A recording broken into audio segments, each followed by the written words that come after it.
প্রিয় দর্শক, আমি আমার এই চ্যানেলে বিভিন্ন দেশের ভিসা সংক্রান্ত বিষয়ে তথ্য দিয়ে থাকি। বরাবরের মতো আজকেও আমি মাল্টার ভিসা সংক্রান্ত আরও কিছু গুরুত্বপূর্ণ নতুন তথ্য দেওয়ার চেষ্টা করব। আপনারা ইতিমধ্যেই অবগত আছেন, মাল্টা সরকার মাল্টার ইমিগ্রেশন আইনে বেশ কিছু পরিবর্তন আনার চেষ্টা করছে। এই মুহূর্তে আমরা যতটুকু জেনেছি তাদের দৈনিক সংবাদপত্রের মাধ্যমে মাল্টা সরকার বিদেশি শ্রমিকদের চাপ সামলাতে পারছে না। প্রয়োজনের তুলনায় অধিক ভিসা দেয়ায় অনেকে মাল্টায় এসে বেকার জীবনযাপন করছেন, আবার অনেকে পালিয়ে গিয়ে অন্য দেশে চলে যান। ফলে প্রতি বছরই তাদের নতুন লোক নিয়ে আসতে হচ্ছে। এবছরের জুন জুলাই মাসেও বেশ কিছু ভিসা দেওয়ার পরিকল্পনা করেছে তারা। বরাবরই জুন এবং জুলাই মাসে ভিসা পাওয়ার হারটা একটু বেশি থাকে, তবে সংখ্যার বিচারে অনেক কম। এখানে আবেদনকারীর সংখ্যা অনেক বেশি থাকে, কিন্তু ভিসা দেওয়ার হার সবসময় কম থাকে। কিন্তু জুন জুলাই মাসে কিন্তু ভিসা দেওয়ার হারটা একটু বেশিই থাকে। এইদিকে ইউরোপীয় ইউনিয়নের মিটিংয়ে মাল্টার ইমিগ্রেশন আইনের কঠোর সমালোচনা করেছে সদস্য রাষ্ট্রগুলো। মাল্টার ইমিগ্রেশন আইন নিয়ে অনেক সমস্যা দেখা যাচ্ছে। মাল্টার ইমিগ্রেশন আইন নিয়ে অনেকেই সমালোচনা করছেন।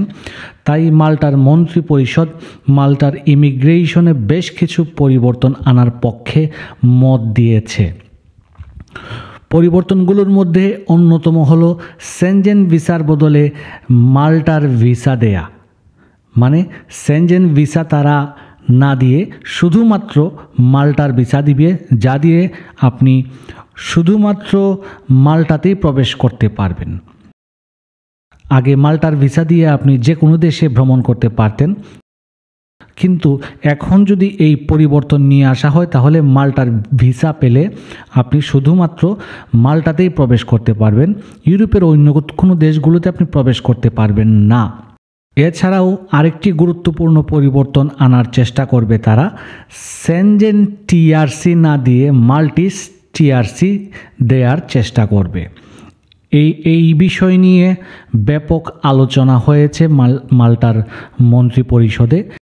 এতে করে মাল্টা থেকে শ্রমিক অন্য দেশে যেতে পারবে না টিআরসি পাওয়ার পর। পাশাপাশি শ্রমিকের বেসিক বেতন 950 ইউরো করা হতে পারে। তবে নতুন আইনে হয়তো 1 বছর থাকলে সেনজেন টিআরসি দিতে পারে, এ নিয়েও আলোচনা হয়েছে। মানে আপনি বেশ কিছুদিন থাকার পর 1 বছরের মতো এই জায়গায় থাকার পর আপনাকে তারা সেনজেনের টিআরসি দিতে পারে, যা দিয়ে আপনি যে কোনো দেশে ভ্রমণ করতে পারবেন। মোট কথা হলো আপনাকে সেইখানে হয়তো 1 বছর তারা রাখবেই। তাদের এই সংস্কারের উদ্দেশ্য হলো মাল্টাকে যেন কেউ ইউরোপে প্রবেশের গেট হিসেবে ব্যবহার করতে না পারে। আমরা আরও জানি মাল্টা পর্তুগালের সাথে এসআইএস সিস্টেম শেয়ার করছে গত বছর থেকে। ফলে অনেকেই ট্যাক্স দিয়েও পর্তুগালের কার্ড করতে পারছেন না, কারণ সেখানে মাল্টার ফিঙ্গার চলে আসছে। খুব সম্ভব আগামী মিটিংয়ে তারা এই বিষয় নিয়ে আইডেন্টিটি মাল্টার সাথে আলোচনা করে দ্রুত সংস্কারের পদক্ষেপ নেবে। তাই যারা মাল্টার জন্য 10-12 লাখ টাকা খরচ করতে চাচ্ছেন তারা একটু বুঝে শুনে খরচ করবেন, সব কিছু জেনে বুঝে আবেদন করবেন। ধন্যবাদ সবাইকে ধৈর্য ধরে ভিডিওটি দেখার জন্য। খুব শীঘ্রই আরেকটি ভিডিও নিয়ে আসব, সেইখানে মাল্টার আরেকটি গুরুত্বপূর্ণ তথ্য আপনাদের সাথে শেয়ার করব। ধন্যবাদ সবাইকে, ভালো থাকুন।